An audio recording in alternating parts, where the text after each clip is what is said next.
नमस्ते।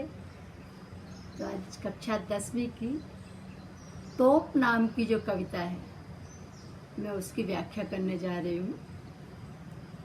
तोप लिखी किसने है? वीरेन डंगवाल ने। वीरेन डंगवाल उत्तराखंड के टिहरी गढ़वाल जिले में कीर्तिनगर नाम के शहर में जन्मे थे।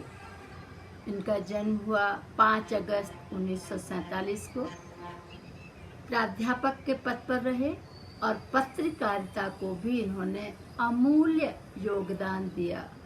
अनेकों पुरस्कारों से नवाजित श्री वीरेन डंगवाल अपनी तरह के एक अनोखे कवि साहित्यकार हैं, जिन्होंने उस उपेक्षित वर्ग पर कलम चलाई या उन जीव जंतुओं पर कलम चलाई या उन व्यक्तियों को अपनी कलम का हिस्सा बनाया जो समाज में हाशिए पर हैं या जिन पर और साहित्यकारों की नज़र ही नहीं गई। ये जो आपकी पाठ्य पुस्तक स्पर्श में तोप शीर्षक से कविता है, ये कविता भी कुछ इसी तरह का विषय है जिसके बारे में आपने कभी सोचा भी नहीं होगा। तो इस कविता की मैं व्याख्या करूं, इसके पूर्व संक्षेप में कविता की भूमिका कि अंग्रेज हमारे यहाँ व्यापार के उद्देश्य से आए थे। आपको पता है कि ईस्ट इंडिया कंपनी हमारे यहाँ व्यापार के लिए प्रवेश की थी और हम भारतीयों ने उनका स्वागत ही किया था। अतिथि देवो भव की परंपरा को हम लोगों ने निभाया था। लेकिन फिर क्या हुआ कि मुट्ठी भर लोगों ने इतने बड़े हमारे देश पर न केवल साम्राज्य स्थापित किया, अपनी दमनकारी नीति से हमें शासित किया, यातनाएं दी और हमारे देश की अमूल्य संपदा को भी लूट लिया। तो ये कविता इसी पर आधारित है कि हमारे देश ने क्या गलतियां की और क्या हमारी विरासत में हमें मिला है। शीर्षक है तोप। तो अंग्रेजों ने तोप जो गोले और बारूद से भरी होती है, आप जानते होंगे तोप के बारे में, आपने कई बार देखा भी होगा इसको कहीं ना कहीं। तो ये जो तोप है एक कानपुर के कंपनी बाग में रखी हुई है और 1857 जो हमारा प्रथम विश्व युद्ध हुआ, उस समय से लेकर इस तोप ने अपनी महती भूमिका निभाई है। सबसे पहले तो अंग्रेजों ने इस तोप के ही द्वारा हमारे देश के क्रांतिकारी और शूरमाओं की धज्जियां उड़ा दी अर्थात उन्हें मौत के घाट उतार दिया, चिथड़े कर दिए। और इसी तोप को बाद में हमने फिर शक्तिशाली बनाया और इसी तोप से अंग्रेजों को भी बाहर जाने के लिए हमने बाध्य कर दिया या यूं कहें खदेड़ कर बाहर निकाल दिया। तो ये तोप रखी कहाँ है? कंपनी बाग कानपुर में। कंपनी बाग भी ईस्ट इंडिया कंपनी की ही देन है। इसके बारे में भी हम आपको बताएंगे कि किस तरह हमें पूर्वजों द्वारा दी हुई विरासत अर्थात धरोहर, किस तरह वो हमें लाभकारी होती है, किस तरह उनकी अच्छी चीज़ें जो हम म्यूजियम में देखते हैं, उन्हें देखकर हमें याद आता है कि वो कैसा जीवन उनकी चर्या थी, कैसे चरखा काटते थे या कैसे बंदूक चलाते थे या कैसे तलवारबाजी करते थे। और उन्हीं की विचारों को जो अच्छे हैं हम पीढ़ी दर पीढ़ी हस्तांतरित करना चाहते हैं। और वही हमारे पूर्वजों द्वारा कुछ गलतियां भी हुई हैं, वो भी हमें सिखाती हैं कि ऐसी गलती हम दोबारा ना करें। और वो गलती क्या है? दूसरों के प्रलोभन में फंसना, तो कंपनी बाग जिसकी मैं बात कर रही थी वो भी अंग्रेजों द्वारा दिए गए सौंदर्य के लिए। तो उस सौंदर्य में हम फंस गए। देश में सबसे ज्यादा अगर किसी देश का बुरा करते हैं तो वो करते हैं देश के अंदर छुपे गद्दार। वही हमारे अंदर की बातों को विदेशियों को बताते हैं और उसी के बल पर मुट्ठी भर लोग इतने बड़े देश पर शासन कर सके। तो ये हमें सीख मिलती है कि इस गलती को हम दोहराए नहीं। कविता छोटी सी है और मैं कविता की व्याख्या करती हूँ। चूंकि ये कविता गद्यात्मक शैली में है, मुक्त छंद है, तो बंदी नहीं है, इसलिए नई कविता की श्रेणी में आती है। इसे शाब्दिक रूप से समझना मुश्किल नहीं होगा, पर जो गूढ़ अर्थ है वो मैं आपको समझाना चाहती हूँ। तो कविता की शुरुआत करती हूँ। कंपनी बाग के मुहाने पर धर रखी गई है यह 1857 की तोप। इसकी होती है बड़ी संभाल, विरासत में मिले कंपनी बाग की तरह साल में चमकाई जाती है 2 बार। तो ये कविता आपको ऐसे ही समझ में आ रही है कि कानपुर के कंपनी बाग के मुहाने, मुहाने का अर्थ होता है प्रवेश द्वार, जहाँ से हम अंदर जाते हैं। तो प्रवेश द्वार पर धर रखी गई है ये तोप, दर्शकों को देखने के लिए रखी गई है। इसकी होती है बड़ी संभाल। जैसे कंपनी बाग की साज संभाल होती है, उसी तरह इस पुराने पूर्वजों की थाती या विरासत में मिली इस तोप की भी हम बड़ी संभाल करते हैं। कंपनी बाग की तरह साल में चमकाई जाती है 2 बार। इधर मुझे लगता कि कवि वीरेन डंगवाल उस गूढ़ अर्थ को समझाना चाहते हैं कि साल में कितने बार चमकाई जाती है? 2 बार। 2 बार, वो कौन से 2 बार होंगे?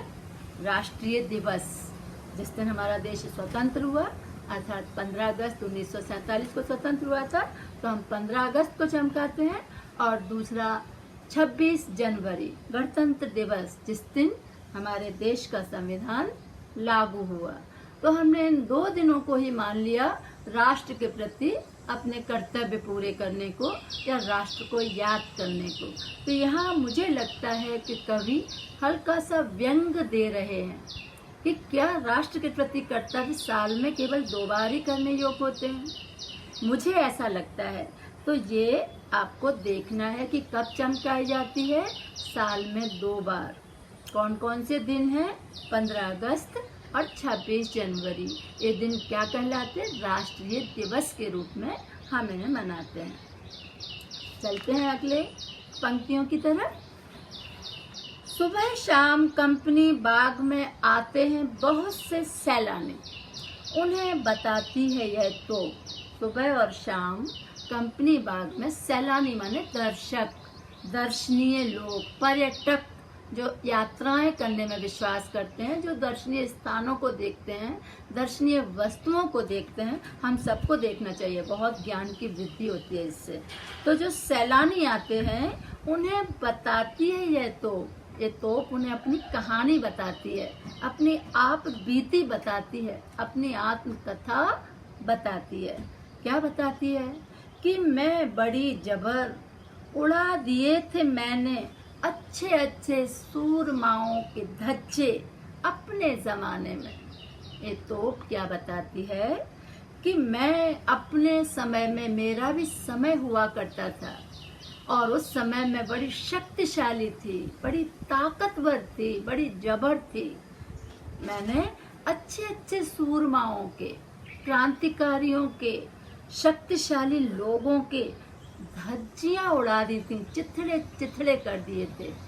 इधर कवि गूढ़ अर्थ की जो बात करती हूँ मैं, वो क्या है कि कवि कहना चाहता है, आपने किसी आर्मी अफसर या किसी बड़े पोस्ट पर जो रहा हो पूरी जिंदगी, जिसने बहुत सारी साज सज्जा और ताकत और शक्ति के बल पर साम्राज्य स्थापित किया हो, उसको कभी देखा है कि उसका भी अंत आता है और उसको भी एक दिन शक्तिहीन होना पड़ता है।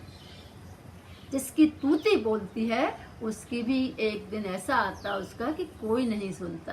तो कवि इधर इस गूढ़ अर्थ को बताता है कि सबका समय आता है और तभी वो ताकतवर होता है, और समय जाने के बाद वो आम आदमी भी नहीं रह जाता। तो हमें ताकत या शक्ति या पद का गर्व नहीं करना चाहिए। तो कवि इधर ये गूढ़ार्थ बताता है कि अच्छे अच्छे सूरमाओं के धज्जे हमने अपने जमाने में उड़ाए थे, लेकिन अब किस स्थिति में है, अब उसकी स्थिति क्या है, ये कवि बताते हैं अपनी अगली पंक्तियों में। अब तो बहरहाल, बहरहाल माने फिलहाल। जैसे कोई पूछे कि मैडम आप क्या कर रही हैं, तो मैं बोलूँ मैं जॉब में थी, मैं हिंदी की विभाग अध्यक्ष थी, फिलहाल अब मैं यूट्यूब चैनल चला रही हूँ। तो फिलहाल, फिलहाल का मीनिंग बच्चे पूछते हैं, तो बहरहाल का मतलब है फिलहाल। छोटे लड़कों की घुड़सवारी से अगर यह फारिग हो, फारिग माने थोड़ी सी छुट्टी मिले, अवकाश मिले, मुक्ति मिले, तो इस तोप की जो कंपनी बाग में रखी हुई है वर्तमान में क्या स्थिति है। तो पहली बात तो छोटे बच्चे इस पर घुड़सवारी करते रहते हैं, अर्थात तोप को घोड़ा बना देते हैं, उस पर वो सवारी करते हैं। छोटे बच्चे मतलब इससे बड़े बड़े लोग डरते थे जब इसमें गोला और बारूद भरा हुआ होता था तब, और अब यह ऐसे ही खाली पड़ी है, बच्चे इस पर घुड़सवारी खिलौना जैसा प्रयोग कर रहे हैं। तो उसके ऊपर बैठकर चिड़िया ही अक्सर करती हैं गपशप। जब बच्चों से इसे थोड़ा सा अवकाश मिलता है, मुक्ति मिलती है, तो और भी गई बीती हो जाती है। चिड़िया इस पर बैठकर गपशप करती हैं, अर्थात गुटुर गुं चू चू करती रहती हैं। कभी कभी छोटे बच्चों से जब इसको मुक्ति मिलती है, अवकाश मिलता है, तो कौन आ बैठता है, चिड़िया आकर बैठ जाती हैं, और चिड़िया गुटुर गुं चू करती रहती हैं। ऐसे लगता है कि अब चिड़िया अपनी बातें कर रही हैं, और इससे डर तो है ही नहीं। कभी कभी शैतानी में वे इसके भीतर भी घुस जाती हैं, इस तोप के अंदर मस्ती करते हुए वो अंदर ही चली जाती हैं। खास कर गौरैया, कवि ने गौरैयों की ओर इशारा किया है जो अब तो आपको दिखाई ही नहीं देती हैं। तो गौरैया नाम की जो चिड़िया की एक प्रकार है, वो तो इसमें अंदर ही चली जाती हैं, अर्थात अब इससे कोई डरता नहीं है। अब ये निस्तेज हो चुकी है, अब ये अपनी शक्ति खो चुकी है, अब ये केवल देखने की वस्तु बन गई है। ये बताती हैं, क्या बताती हैं चिड़िया, वे बताती हैं कि दरअसल कितनी भी बड़ी हो तो एक दिन तो होना ही है उसका मुंह बंद। ये है पूरी कविता का निचोड़ कि चाहे कितनी ही शक्तिशाली रही ये तो, पर आज ये निस्तेज है। चाहे कितना ही शक्तिशाली रहा हो कोई राजा, पर अंत उसका शक्तिहीन हो जाता है। चाहे हिटलर हो, चाहे आपके और भी क्रूर शासक रहे हों, उन सब को एक दिन मुंह की खानी पड़ी। तो कवि इधर कहना चाहता है, जो गूढ़ अर्थ है कि प्रेम से ही विजय होती है, अंत में अहिंसा से ही हमने अपने देश को अपना बना लिया। तो ये इस तरह हमने इस सीखना है कि प्रेम का ही साम्राज्य स्थापित जिसने किया, उसी ने लोगों के दिल में जगह पाई। तो ये कविता सरल थी, छोटी थी, संक्षेप में आपको इसको फिर से एक बार याद करना है कि पहली बात, विरासत दो तरह की होती है। पहली चीज़ जिसको देखकर हम कुछ सीखते हैं, हमें जिनकी धरोहर के रूप में रक्षा करनी होती है। दूसरी, जो पूर्वजों ने गलतियां की वो हमें दोहराना नहीं है, अर्थात कंपनी बाग जैसे प्रलोभन में हमें आना नहीं है। विदेशी शक्तियों को, विदेशी चीज़ों को हमें बहुत दूरदर्शिता से जानना है। आज के बच्चे भी आप फिर उन्हीं विदेशी वस्तुओं की तरफ आकर्षित हैं, और पता चला व्यापार के जरिए फिर उन्होंने अपनी शक्ति स्थापित कर ली। तो ये आपके लिए सोचना है, पता ही नहीं चलता कि कब कौन घुस जाता है और किस तरह अपनी जगह बना लेता है।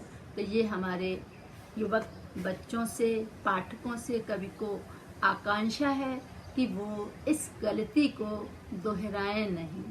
दूसरा, अस्त्र शस्त्र कितने भी शक्तिशाली हों, कितनी ही विनाश लीलाएं हमने देखी हैं, लेकिन उनका एक न एक दिन अंत अवश्य होता है।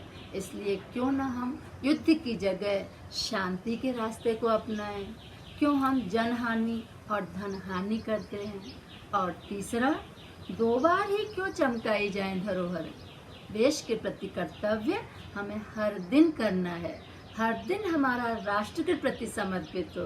तो ये कवि के गूढ़ उद्देश्य हैं जो ये कविता हमें सिखाती है। और अंत में हमारे बच्चे प्रेम की इस महत्ता को जानें, युद्ध और शक्ति के साम्राज्य से दूर होकर दिल में जगह बनाएं। इसी भावना के साथ मैं इस कविता को इधर ही समाप्त करती हूँ। धन्यवाद। अंत में इस चैनल को लाइक करना, सब्सक्राइब करना और शेयर करना ना भूलें।